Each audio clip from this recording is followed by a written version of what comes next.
This is a Talking Technology podcast clip. So joining me now on Talking Technology, I'm delighted to be joined by Phelim Warren, who is one of the audio descriptive commentators for Shamrock Rovers. Phelim, you're very welcome to Talking Technology. How are you? Thank you, David. I'm delighted to be on. I'm very well, thanks. So happy to talk football always, but happy to talk about our initiative that we have for visually impaired football supporters. So on that note, I guess, do you want to tell me just a little bit about what you're doing there in Shamrock Rovers? Because It's quite unique within football in general, but especially in the League of Ireland. Yeah, it actually, the first club to use it in the League of Ireland was our great rivals, Bohemians. There was a programme on, the RTE nationwide programme that goes out after the news. Indeed. A number of years ago, their initiative featured on it. So I think it was Bohs who were the first club to use it in the League of Ireland. And I know Celtic definitely used it recently, the last couple of years, Glasgow Celtic. Not that rare at all then, it seems. It's brilliant. Yeah, it's hopefully catching on. As in February 2020, Mark Lynch, who's the Shamrock Rovers media officer, announced on Shamrock Rovers social media channels that they were looking for Rovers supporters to volunteer to become trained commentators in audio descriptive commentary, that there was an initiative with the NCBI as it was then, and there would be training provided for volunteers who wished to become audio described commentators. So I was one of 6 who volunteered for the training course back in February 2020. Now, one didn't turn up, so there was at the end of the training there was 5 of us who were trained in the audio descriptive commentary, and the South Dublin County Council became involved as well in the purchase of the equipment, which we'll probably touch on shortly. But it was February 2020, David, that the initiative was began with Shamrock Rovers. So you guys do, is it all of your home games generally that you do? And how does that work then? So you guys describe all of the action on the field, but it's a little bit more descriptive than something like commentary on television. There are differences there. So do you want to tell me a little bit about that? They're worlds apart, to be honest, David, because in actual fact, since I became trained in audio descriptive commentary, as the increased streaming of matches on LOI TV, if matches aren't on mainstream television like RTE or Virgin, when COVID was at its height, people obviously weren't able to go to matches, so LOI TV was born. And when the usual Shamrock Rovers commentator for LOI TV, Con Murphy, who's a professional and a well-known commentator, if he's been unavailable, it has fallen to me, a great privilege for me to provide the TV commentary for the video stream on LOI TV. So I've done that on 4 occasions. But to get back to your question, yeah, in my opinion, like I say, I've had both sides of the coin, being the main commentator and the commentator for the audio description. So the big difference for me between TV commentary and this commentary is obviously, with audio descriptive commentary, the main focus is where the ball is. We map the ball. That's our mantra. Map the ball. Where's the ball? Is it on the far side? Is it in the defensive third of Shamrock Rovers? Is the ball played long down the far side? Has it gone out for a corner on the near side? And so it's very much mapping the ball, but also while the ball is moving, you don't necessarily have to know the names of the players, but just to say, the number 7 is on the ball on the far side. He's got space in front of him. He's being pursued by an opponent, and so you're literally, it's full on completely. There's very, very few breaks in your voice. Very quick. Other than maybe if there's a stoppage in play, you'd have to pause for breath. But my style, we all have different styles, all those commentators, but my style would be quite exciting, as it were. Like I'd raise my voice a lot. I'd try to overdo the flow of information to the user. But I think it's important to give the service user as much information as possible. And not only what's going on the pitch. If there's maybe some action in the crowd, like flags or flares, you can describe that. Or if there's an altercation between the two managers on the touchline, you could describe that. So it's just you're trying to give the service user as realistic, a picture in their minds as possible. That's really interesting. It's one of these things we talked about, especially around things like the Euros, and we've had it with the Six Nations now in recent times as well. That importance of having a level of passion within even the audio described commentary to really enhance that atmosphere. How important is that? Yeah. That's hugely important, to be honest, David. And it was kind of... we were wondering about that on the day of the training itself, but in as Maggie, it was kind of logical enough when you thought about it. And James said to us, "You're Rovers supporters, so be Rovers supporters as well as commentators, because it's strange. Like, after I decided to volunteer for it, like, I get very involved in the game anyway. I'm a very vocal supporter away from the commentary, and I kind of when I was thinking about it when I had volunteered, I said, "Oh, is this going to take my enjoyment of the game?" Being a fan, like, I'm going to Rovers since 1979. I'm 57 years of age now, and it was just a question I had to myself: will it take away from my enjoyment of the game? But in actual fact, it's the opposite, and I think all the other commentators would say that it has enhanced our enjoyment of the game. Providing this service. So we are allowed to be biased. Once the language doesn't get too colourful, you can't really help. You can't help the odd shit, or Sure. Once we can't turn the air blue too much. In actual fact, one or two of our regular service users would become so involved in the game, that there is a bit of bad language from them, which I suppose is a compliment that they're understanding a lot of what's going on the pitch, and maybe they can sense the frustration from me if things aren't going our way or whatever. But For sure, yeah, it's absolutely essential to be enthusiastic and biased, not to a ridiculous degree, but we're Rovers fans, as I say, at the end of the day. So we're looking at it through green and white tinted spectacles. There's no doubt about that. For sure. And then, so how is everything working? I mean, this is talking technology, so we need to talk a little bit about the tech. How are you doing it from a technical standpoint? What does that setup look like? And is it something that can be easily replicated? It's quite straightforward. I'll just go back a little bit to, as I say, we were due to roll this out just before COVID hit. So when no fans were obviously allowed in the games, this was a great help from James Flanagan, as I said, who gave us the training course. The first match that we covered, an audio stream was actually developed, David, where a person would click on the link, and they would be able to listen to the game. Obviously, nobody was at the game, and this was before LOI TV had happened as well. So it was really like listening to a match on the radio again, but it was more detailed than radio commentary. So we had an audio stream for the first year.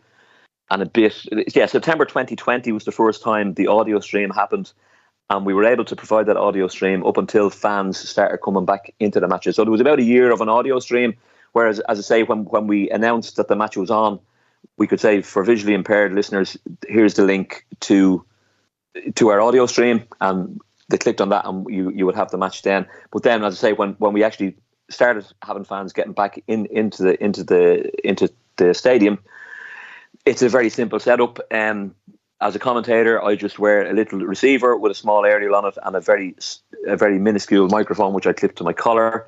And the service user has a little green receiver, slightly bigger than a box of matches, with an earpiece that is connected to the receiver. It's as simple as that. It's an earpiece connected to the receiver.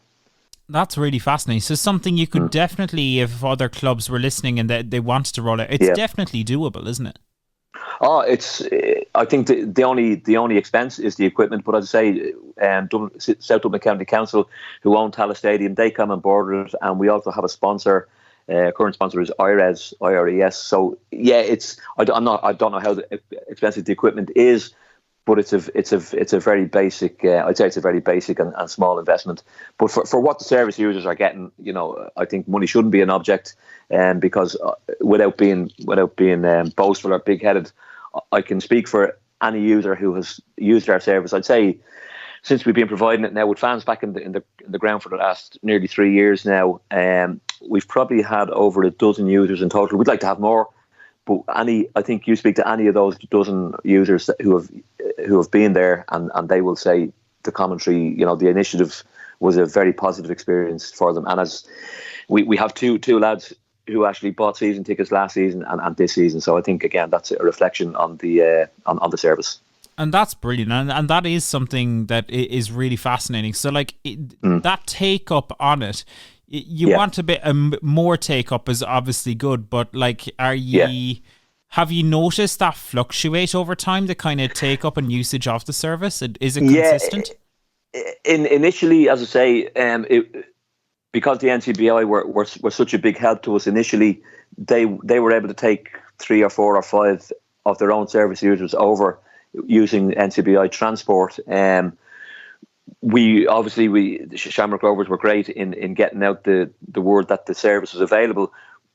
We haven't had the take up we hoped we would have. At the start of this season, I did call into the Vision Ireland office in Tala and spoke to a very nice I don't know if she's a volunteer or a paid employee, but I sent her the details just to drum up more awareness of it, really, and she endeavoured to do so.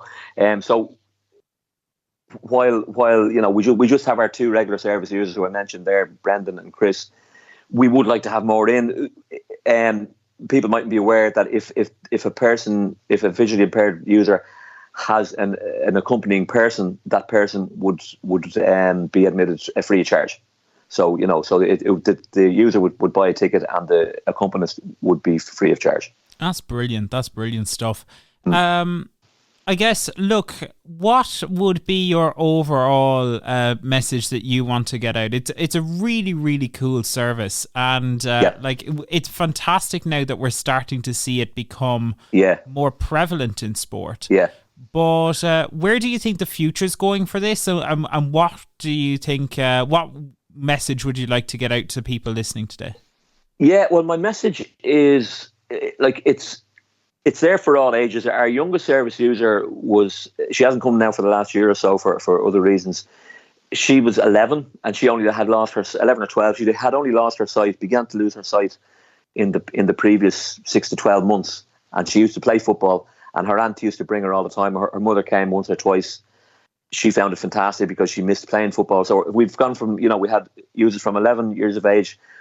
Our oldest, we had a couple of elderly members as well. There was one fella in particular who used to be a Rovers fan back in the 60s and 70s, and as he aged, he lost his sight and he didn't go to matches. And then he was an NCBI service user and he heard of the service. He is local, and he started coming and he was delighted, because he hadn't been to, and it gets people out. It gets people out for a few hours on a Friday night, which the matches are usually on a Friday night now. With European football coming up, there'll be Tuesday night, maybe Wednesday night, Thursday night, but league matches are always on a Friday night in Tala Stadium.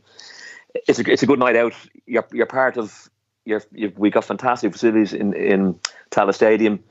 The service users themselves, have become minor celebrities we have an area reserved for visually impaired service users, and are the stewards at the stadium, fans who sit in the same places every week. They would know Chris and Brendan really well, and we get to know them, they get to know us, and I think it really enhances, as I said, it has enhanced my enjoyment of supporting Shamrock Rovers. But I think for visually impaired users, as I say, it gets them out of the house, it gets them out into a football environment, an exciting environment, and I think it's a really positive thing for their mental health as well. And they get to know more people. They get to know more people. They make more friends. It can be a cliche sometimes. It's a football family, but I feel which because I think domestic football, League of Ireland football, I think stands really apart now from the way the circus and the monster that the Premier League has become. That I think a lot of players now out there are untouchable and living in a different world. Whereas I think in domestic, the League of Ireland football, and not only Shamrock Rovers, I think you're more part of it in League of Ireland football. Not only Rovers, I say other clubs. The players are that bit more accessible. The management teams, the players. I know at Rovers, I can only speak for Rovers. The players at Shamrock Rovers are so approachable. Nothing is any trouble for them. They don't sign good footballers solely. They sign good people, and they're very, very accessible with their time. And the Shamrock Rovers management, I'm privileged to know Stephen Bradley, the Shamrock Rovers manager, quite well. He's an incredible human being. He never turns down a request, for a picture or a shake hand or a hello or whatever. I think it really, I can't overestimate what a great experience it is, whether you have full sight or visual sight, partial sight or no sight.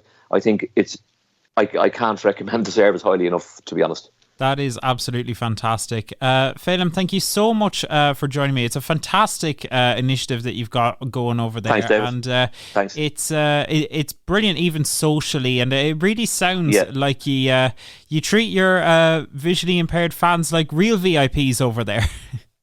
100%. And look at, we take a lot of things that we have, as full-sighted people, we take stuff for granted.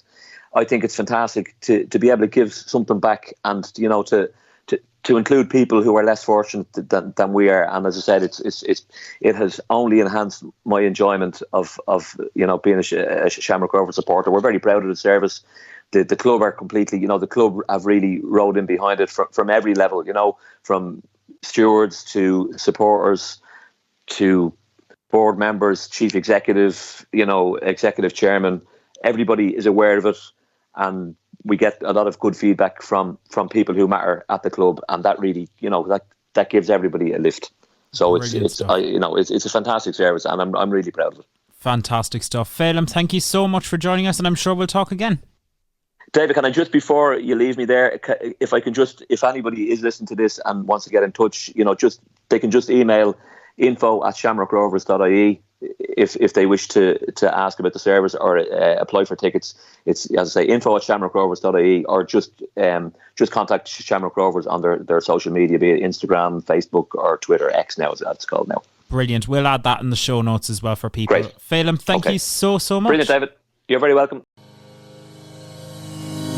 Thanks for listening to this Talking Technology podcast clip from VI Labs. For more just like this one, you can subscribe to our YouTube channel. There you can also find full podcast episodes. They're also available on your podcast app of choice and on the My VI Hub.